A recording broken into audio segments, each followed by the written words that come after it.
Yeah.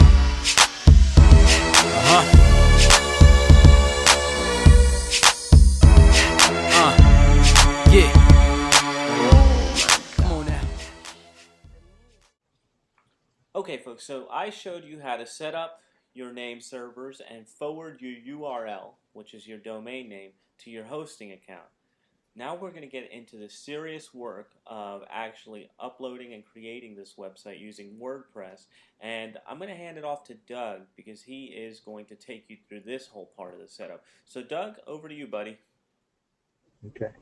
Well, this is going to be a little bit interesting. I have never installed a thesis theme before, so it's a little bit different than a normal WordPress theme. So there's some changes we'll have to do. But the first thing we're going to want is to install WordPress. And the program we're looking for here is called Fantastico. So just look down through here until we find it. There we go. Fantastico Deluxe. This program is great. I'll click on this. I'll show you why I like it so much. Okay, here we are. The great thing about Fantastico is all of these programs in the left-hand column here, which there's a bunch, they can take quite a while to install if you do it manually. But Fantastico will do it for you automatically. A little more than a click of a button. So go click on WordPress because that's what we're going to be installing. We click on New Installation. And depending upon the type of hosting you have, if you have multiple domains like we do, you'll have multiple domains showing up. But you'll probably just have one, and it'll probably be the one that's showing up where it says install a domain. We're installing it in the r-homes. And we're just going to install the root directory, so we don't need to add anything in there. And at this point, we want to make it simpler. Okay, and type in an administrator name. We're going to use the same password we've been using. Yikes. And you can put a description if you want. I don't normally worry about it. Admin email is there. Whatever email address you want to receive information. There we go. Type that in and install. Okay.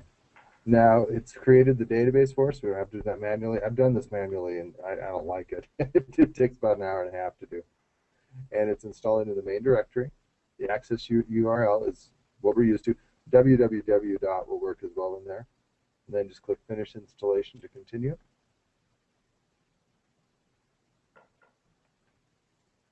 Okay, now it's been configured. We've got our WP config is WordPress config. Data.sql, that's the database. And now they're just reminding us there's no support on this, but it is installed. And we've got our username and our password. And I'm going to email the details of this to myself. And I'll forward these to you, Jonathan, so you have them as well. So I have it, so I've got it. Great. Now let's go back to the control panel. Because now we have some more work to do. That was the easy part. So Doug, right now with what you did, just what you did right there, there's a WordPress install on that URL. Yep, let me show you.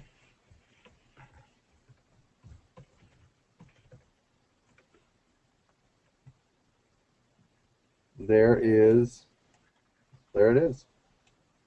So you just took the first steps to building a website, folks. So I forwarded the domain. You see the domain at the top of the screen there to our HostGator hosting, and Doug just installed WordPress. So that's the first couple steps of what we're doing, but we got to actually do a little more detail because in order to build your mobile site, we want to make sure you have the best.